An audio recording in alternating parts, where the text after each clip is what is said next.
우리의 일상생활을 도와주는 여러 가지 교통수단들이 많이 있잖아요. 특히 뉴질랜드 오려면 비행기를 타야 되지 않습니까? 비행기도 있고, 또 우리가 늘 타고 다니는 자동차도 있고, 너무나 많이 있는 것 같아요. 근데 여러분, 한국에 살다 보면, 특히 이제 서울에 있다 보면, 자동차보다 비행기보다 더 편리하고 사람들이 가장 많이 이용하는 교통수단이 있죠. 그게 뭐겠습니까? 지하철이죠. 보이십니까? 지하철 노선표. 엄청나죠. 1호선부터 9호선까지 쫙 있고, 또 거기에서 뻗어나가는 지선들도 여러 가지가 있어서 지하철을 타면 어디든 쉽게 편하게 주차 걱정 없이 서울 시내에서는 돌아다닐 수 있는 것 같아요. 저는 군대에 가야 될 때, 그러니까 거의 이제 20살 넘은 거죠. 그때 지하철을 처음 타봤습니다. 여러분 지하철 아직 안 타보신 분 없으시죠? 재밌어요. 네, 처음 타봤어요. 근데 저에게는 이 지하철이라는 게 편한 것은 다음 문제고, 너무나 좀 불편한 곳이었습니다. 지하철 공간이 불편하고 좀 저를 부끄럽게 하는 공간이었어요. 제가 시골에서 올라왔잖아요. 그러니까 그 사람 많은 지하철 공간에 딱 들어가니까 그 지하철 칸에 있는 모든 사람들이 다 저를 보는 것 같더라고요. 쟤 뭐야? 뭐 시골에서 올라왔나 봐. 머리 스타일, 피부는 뭐야? 뭐 옷은 왜 저렇게 입었어? 마치 저를 그렇게 보고 평가하는 것처럼 막 느껴진 거예요. 그래서 지하철 타는 게 좀 부끄럽고 좀 싫고 불편하고 그랬어요. 근데 지하철 간혹 타다 보면 빈자리가 있잖아요. 빈자리가 당연히 앉으면 편하지 않습니까? 저는 빈자리를 못 앉겠더라고요. 왜냐하면 여러분 지하철은 어떻게 됐습니까? 양쪽에 의자가 있어서 앉으면 생판 모르는 사람의 얼굴을 봐야 되는 거예요. 마주보고 가야 되는 거잖아요. 이게 너무나 부끄럽더라고요. 그래서 눈을 어디다가 둬야 될지, 그래서 눈 감고 있고 땅바닥 보고 있고, 차라리 그래서 안 앉았어요. 자리가 있는데 안 앉고, 저는 항상 문이 있는 곳에 그 문의 옆에 있는 기둥을 붙잡고 창 밖을 보면서 늘 이렇게 타고 다녔어요. 지하철 탈 때 왠지 옷을 갖춰 입고 타야 될 것 같았어요. 자꾸 저를 보니까 사람들이. 그리고 말하는 거, 전화 통화하는 거, 행동도 되게 조심스럽더라고요. 튈까봐. 사람들이 저기 주목할까봐. 이게 너무 부끄러워가지고 항상 이 깨끗한 옷을 입고 지하철을 탔던 적이 있어요. 다른 사람들의 시선 때문인 거죠. 다른 사람들이 나를 보고 있을 텐데 나를 이렇게 생각하겠지? 이런 시선 때문에 그랬던 것 같아요. 근데 여러분, 오늘 본문을 보니까 바로 이처럼 사람들의 시선을 너무나도 의식하는 사람들이 있었다는 거죠. 오늘 예수 그리스도의 복음을 전하고 또 예수 그리스도의 이름을 외치면서 성전 미문 앞에 있었던 그 안진뱅이를 치유했던 그 베드로와 요한이 그 사역들을 싫어했던 제사장들과 사두개인들과 공회원들이 그들을 잡았잖아요. 그래서 그들이 원하는 것은 베드로와 요한이 더 이상 예수 그리스도의 부활을 전하지 않는 것, 더 이상 복음을 외치지 않는 것, 이것을 원했단 말이에요. 그래서 이제 그 사람들을 이렇게 잡아놨는데 이 베드로와 요한을 이 사람들이 잡았지만 어떻게 이 사람들을 해결해야 될지, 어떻게 이 사람들을 막아야 될지 도무지 방법을 찾지 못하고 있었던 사람들이 있었죠. 바로 그 제사장들과 사두개인이었어요. 그 이유가 무엇입니까? 오늘 본문 21절에 나와 있었던 것처럼 백성이 모두 그 일어난 일로 하나님께 영광을 돌리고 있으므로 그들은 사도들을 처벌할 방도가 없었다. 개역개정에는요, 이 관리들이 백성들 때문에 그들을 어떻게 처리할지 방법을 찾지 못했다라고 이야기하고 있는 거예요. 잡아는 왔어요. 근데 원대로 마음대로 그냥 딱 처리하고 싶은데 그러지 못하고 있는 거예요. 왜요? 저 수많은 백성들의 눈치, 그들의 여론 때문에 마음대로 하지 못하고 있는 그 무리들의 모습을 우리에게 보여주고 있는 거죠. 근데 여러분, 오늘 본문에는요, 이 백성들의 시선과 눈치를 보고 있는 저 사람들 외에 또 다른 눈치를 보고 있는 사람의 이야기가 나와 있는 거죠. 바로 베드로와 요한이었어요. 이 베드로와 요한은 복음을 전하지 마시오 요구하는 그 공회원들 앞에서 어떻게 이야기했습니까? 오늘 19절에 나와 있는 것처럼 이야기한 거예요. 하나님 앞에서 당신들의 말을 듣는 것이 하나님의 말씀을 듣는 것보다 옳은지 판단해 보십시오. 이렇게 이야기하고 있는 거예요. 여러분, 베드로와 요한은요, 백성들의 눈치를 보지 않았죠. 베드로와 요한은요, 공회원들, 자기를 잡아온 사람들의 눈치와 그 사람들의 어떤 행위를 걱정하고 눈치를 보지 않았어요. 베드로와 요한은 누구요? 하나님 앞에서 살아가는 사람이었고, 하나님의 눈치를 보고 하나님의 시선을 느끼며 달려가고 있었던 믿음의 사람들이었던 것입니다. 사랑하는 성도 여러분, 오늘 살아가는 이 땅에 많은 그리스도인들이 살아가야 될 삶의 모습, 어떤 모습이어야 할까요? 세상의 눈치를 보고 세상 사람들의 어떤 가치관과 그 기준에 의해서 따라서 살아가는 사람일까요? 아니면 하나님의 시선을 의식하고 하나님 앞에서 늘 살고자 몸부림치면서 하나님 앞에서 내 믿음을 지키며 살아가는 사람의 모습일까요? 당연히 후자이겠죠. 후자. 당연히. 이 땅의 그리스도인들은 모두가 하나님 앞에서 살아가는 삶을 살아가야 하는 것입니다. 저와 여러분의 삶이 이처럼 늘 하나님 앞에서 살아가는 그런 믿음의 귀한 삶이 되시기를 간절히 소망합니다. 이처럼 우리가 하나님 앞에서 늘 살아갈 때에 여러분, 우리의 삶 가운데 어떠한 일이 일어날까요? 우리가 하나님 앞에서 살고자 늘 몸부림치면서 살아갈 때 우리의 삶에 어떠한 변화가 생기는 걸까요? 첫째로 바로 우리의 삶에 분명한 기준을 우리는 갖게 되는 것입니다. 우리 19절 말씀을 한번 같이 다시 한번 읽어주시겠습니까? 시작.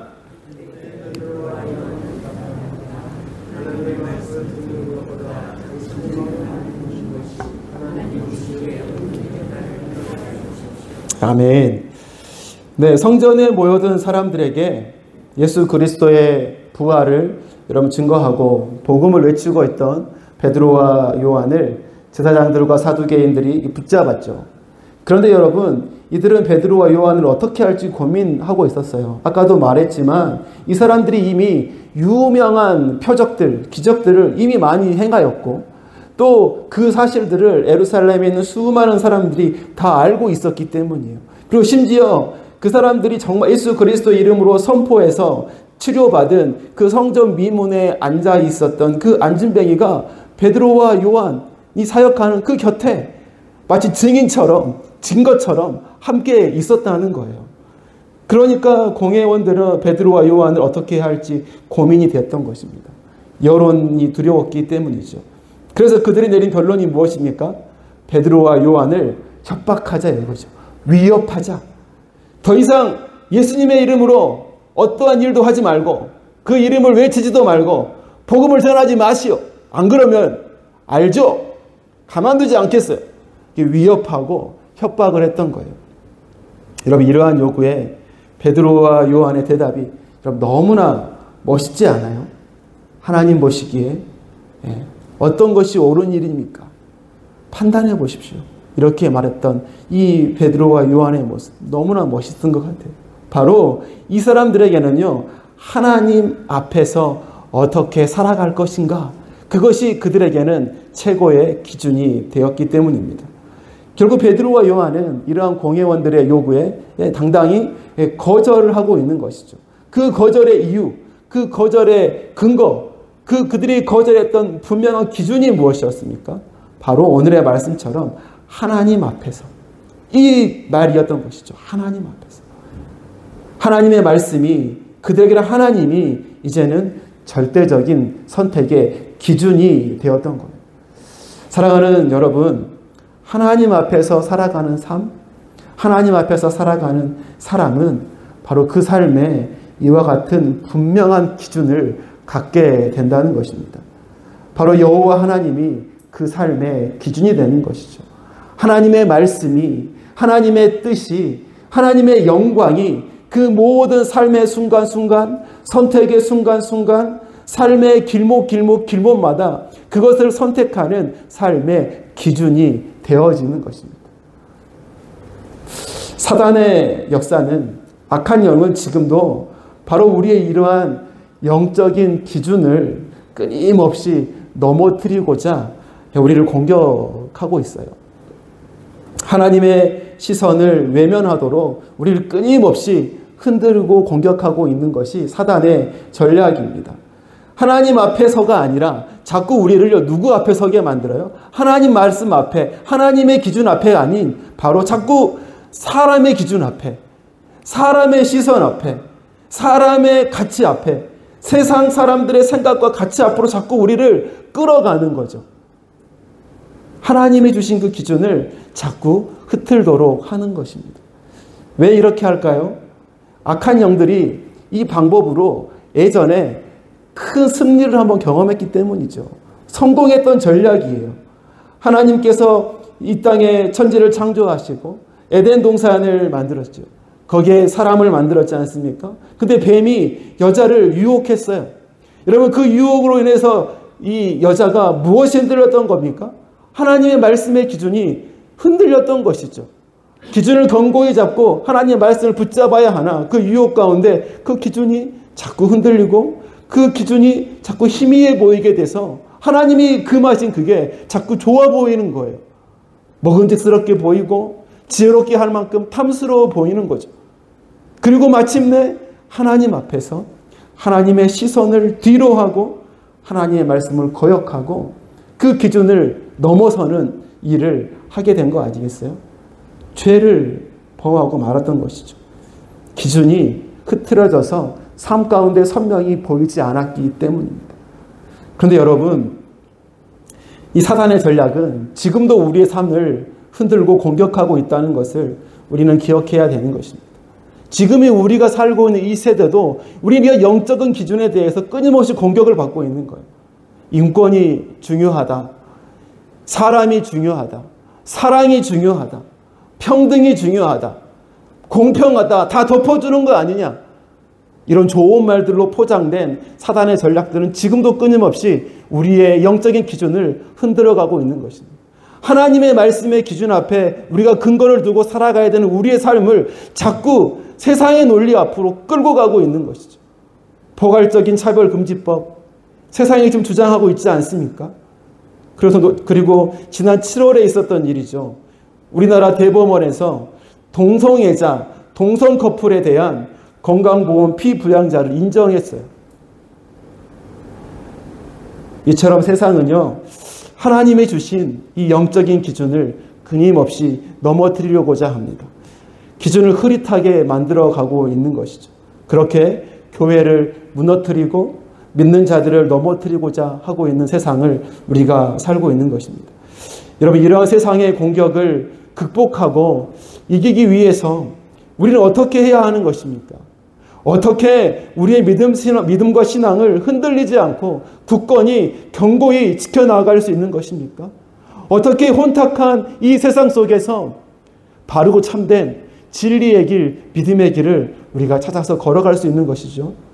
그것은 바로 언제나 우리의 마음과 생각 속에 여호와 하나님을 기준으로 삼는 삶을 살아가는 것이죠.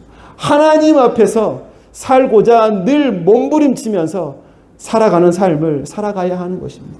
하나님께서 말씀해 주신 그 거룩과 진리의 기준을 자꾸 인간의 눈높이로 낮추는 것이 아니라 하나님께서 말씀하신 그 기준에 우리가 이르도록 날마다 노력하며 몸부림치는 삶을 살아가는 것이죠. 삶의 사소한 것에서부터 실천해야 되는 것입니다. 우리의 시간을 활용하는 데 있어서도, 우리의 물질을 사용하는 데 있어서도, 우리의 재능과 달란트를 사용하는 데 있어서도 우리의 기준은 분명해야 되는 것이죠. 하나님 앞에서라는 분명한 기준을 가지고 사용해야 하는 것입니다. 우리의 삶이 그렇게 하나님 앞에 우리가 견고히 살아갈 때에 우리의 믿음을 지키고 또 이러한 우리의 삶을 통해서 세상 가운데 그리스도의 선한 빛이 우리를 통해 드러나고 밝혀지게 될 줄로 믿습니다. 여러분, 또한 우리가 늘 하나님 앞에서 살아갈 때 우리에게 어떠한 일이 일어날까요? 두 번째로는요, 우리의 삶이 담대한 믿음을 갖게 된다는 것입니다. 우리 20절 말씀인데요. 짧으니까 같이 힘차게 읽어보도록 하겠습니다. 시작! 우리는 보고 들은 것을 말하지 않을 수 없습니다. 네, 이렇게 세게 이야기했겠죠. 여러분, 제사장들과 사두개인들과 공회에 모인 사람들은요, 이 베드로와 요한을 위협하고 협박했어요. 경고했어요. 왜 이렇게 위협했죠? 이유는 간단하죠. 늘 반복해서 이야기하는 이야기인데 더 이상 예수 그리스도의 명령대로 살아가지 말라는 거죠. 더 이상 예수 그리스도 이름으로 어떠한 일도 하지 말라는 거죠. 복음 전하지 말라는 거죠. 근데 여러분, 그런데 이제는 제자들이 그러한 위협에 흔들릴 사람이 아니었습니다.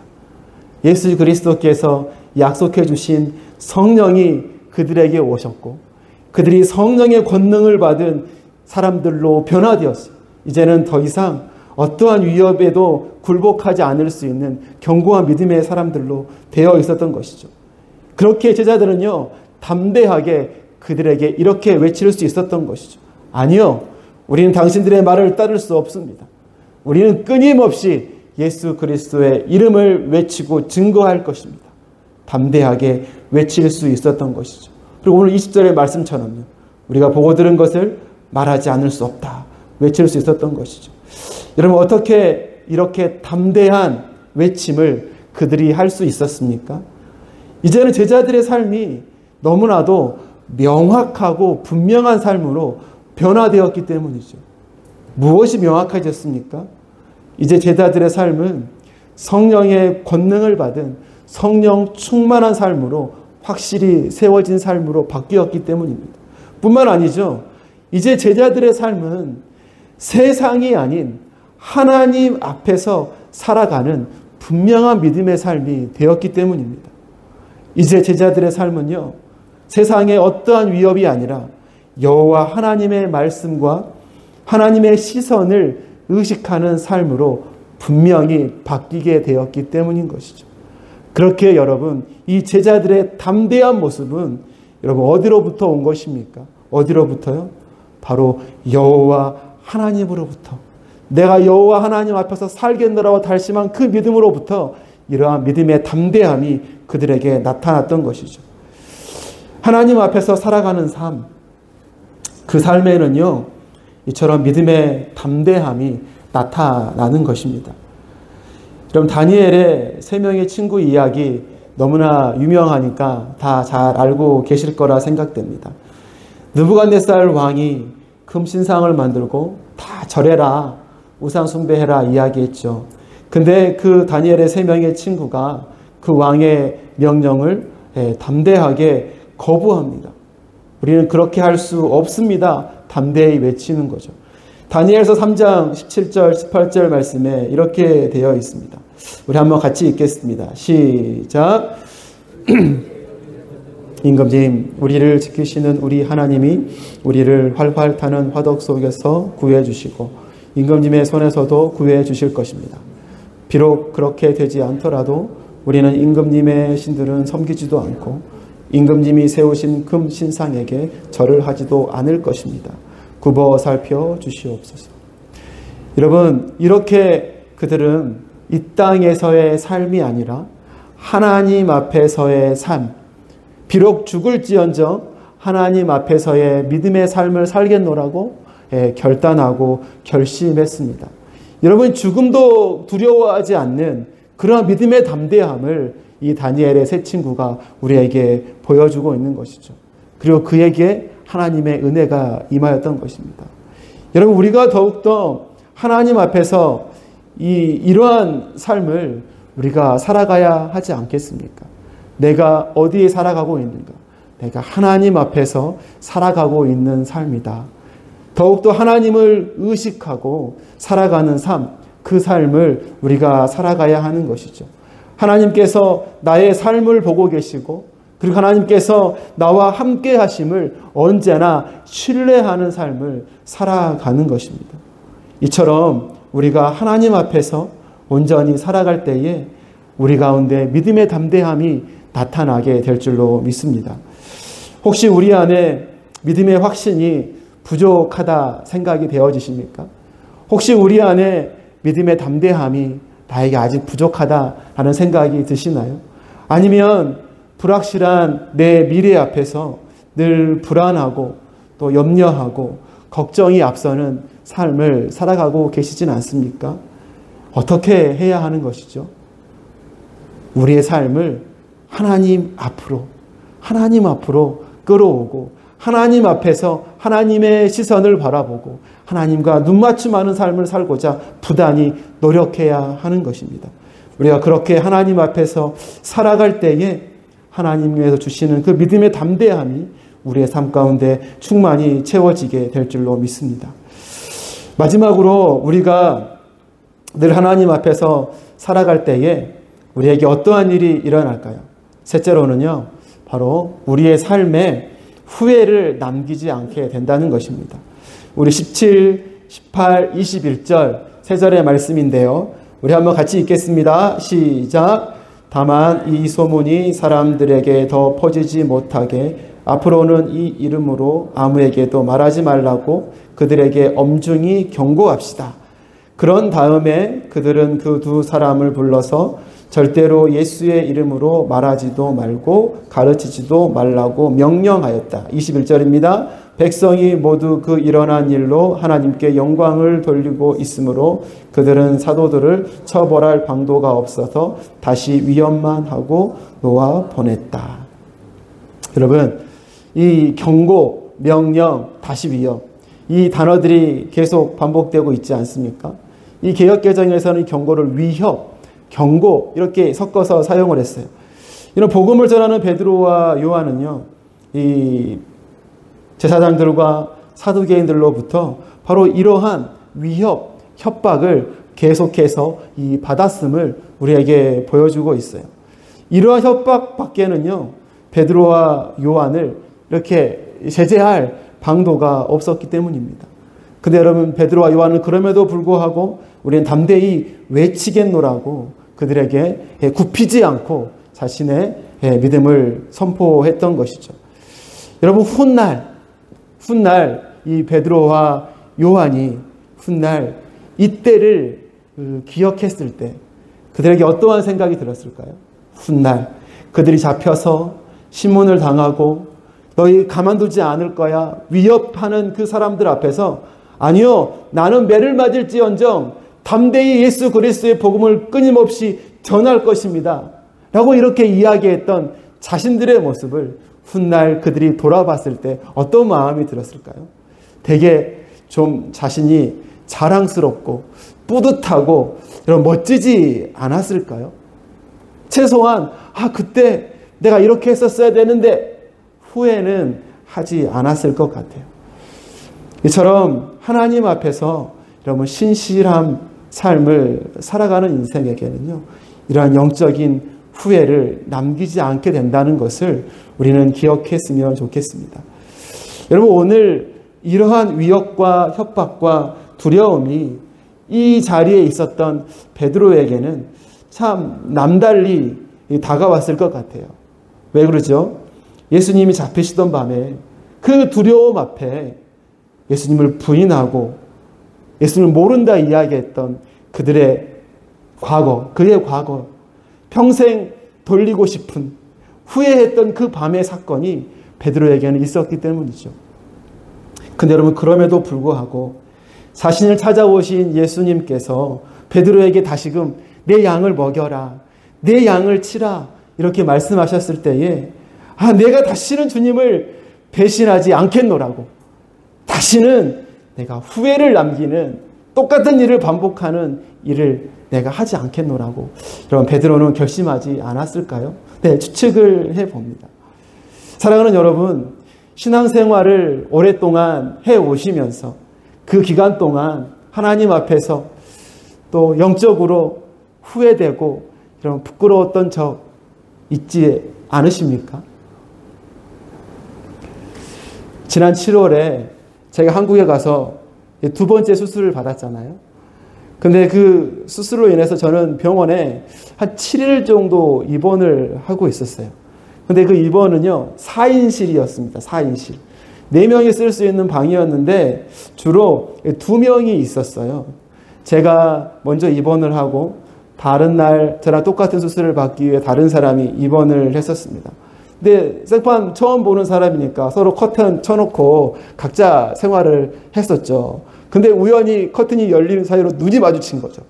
눈이 참 하셔가지고 차마 인사를 아니할 수 없는 상황 가운데 안녕하세요 이렇게 인사를 했어요. 그러면서 당신 어디서 뭐하냐, 직업은 뭐냐, 뉴질랜드에서 왔다고요? 좋겠네요. 그러면서 당신이 어떻게 뉴질랜드에 가냐, 뭐 이렇게 다 나는 목사다, 뭐 이렇게 이런 이야기를 주고받았어요. 근데 그분은 이제 공무원이셨는데 공무원 시험을 준비하실 때까지는 교회를 나가시다가 이제 공무원이 되고 또 직장 생활을 하다 보니까 교회를 못 나갔다라고 이야기를 하면서 자신의 이야기를 이렇게 쭉 해주시더라고요.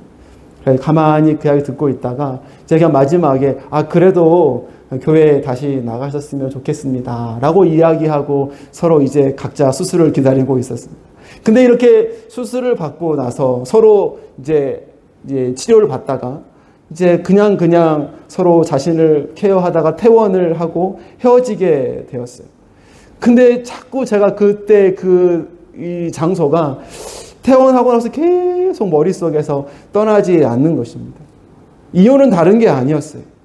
그분에게 내가 좀 더 적극적으로 복음을 전했어야 되는 건데, 적극적으로 그 사람을 권면해서 교회로 다시금 갈 수 있도록 내가 적극적으로 거기서 했었어야 되는 건데 라는 후회가 제게 막 생기더라고요. 나의 상황, 나의 처지를 살피다가 하나님께서 나에게 주신 영적인 신분을 망각한 것 같고 하나님 앞에서 내가 당연히 살아가야 될 그 삶을 그만 놓치고 말았다라는 그 생각 때문에 하나님 앞에 죄송했고 스스로를 자책하고 후회하는 시간을 뉴질랜드 와서까지 제 마음에 늘 갖게 되었습니다.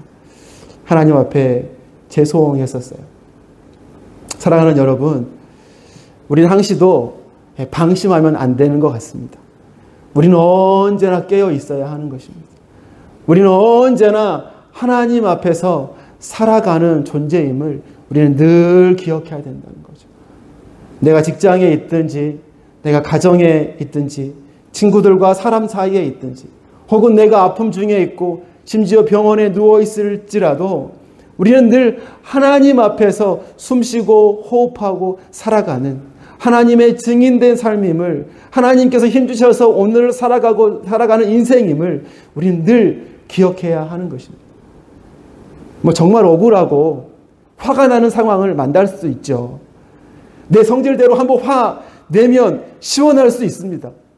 근데 불과 30분 지나지 않아서 화냈던 내 모습이 후회되는 경험 저는 많이 했습니다. 네. 그 순간 우리가 생각해야 될 게 뭐죠? 하나님 앞에서의 내 모습을 생각해 봐야 하는 것이죠. 내 행동이 하나님의 영광을 가리는 것은 아닐까? 내 행동이 하나님이 기뻐하시는 일이 아니지는 않을까? 생각해 봐야 하는 것입니다. 세상 사람들이 그 정도는 숨겨도 괜찮아, 그 정도는 속이고 그 정도는 타협해도 그 정도는 괜찮아라고 이야기할 때 사람들의 소리에 귀를 기울이는 것이 아니라 내가 지금 하나님 앞에 서서 살아가고 있음을 여러분 기억할 수 있어야 하는 것입니다. 그렇게 내 삶이 조금이라도 하나님의 영광에 흠을 가한다거나 하나님의 뜻을 거스르시는 것이라면 과감히 아니오라고 말하고 멈출 수 있어야 되는 삶, 그것이 하나님 앞에 살아가는 삶이 아닐까요? 그렇게 우리가 하나님 앞에 살아갈 때에 언제 어느 시점에 우리의 삶을 뒤돌아봤을 때 하나님 앞에 후회를 남기지 않는 삶을 우리는 살아갈 수 있을 것입니다. 여러분 10년 후에 우리의 삶은 어떨까요? 10년 후에 우리가 살고 있는 사회는 어떨까요? 10년 후에 한국 교회는 어떨까요? 그 누구도 여러분 장담할 수 없을 것입니다. 평안할 것이라고, 건강할 것이라고 어느 누구도 장담할 수 없을 것입니다. 지금 아까 초반에도 이야기했지만 한국에서는 포괄적 차별금지법 통과를 막기 위해서 여러분 교단들이 초월해서 여러분 10월 27일에 200만 명 연합 예배를 드리고자 서로 지금 힘을 합하여 준비하고 있어요. 교단을 초원해서 고신층 목사님이 합동총회에 가가지고 이야기하고 통합측 총회에 합동 목사님이 가서 이야기를 하면서 서로 이 일을 막아야 한다.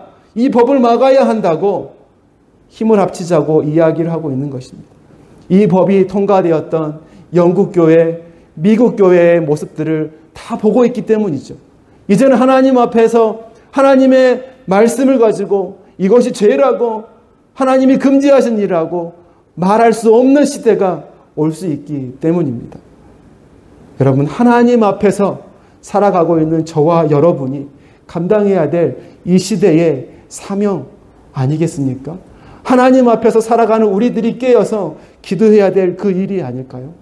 여러분 우리는 함께 기도로 그 일에 동참해야 하지 않겠습니까? 이 시대의 아픔과 문제가 여러분 우리의 아픔이고 우리의 사명임을 기억해야 하는 것이죠. 이것이 오늘을 하나님 앞에서 살아가는 삶의 모습일 것입니다.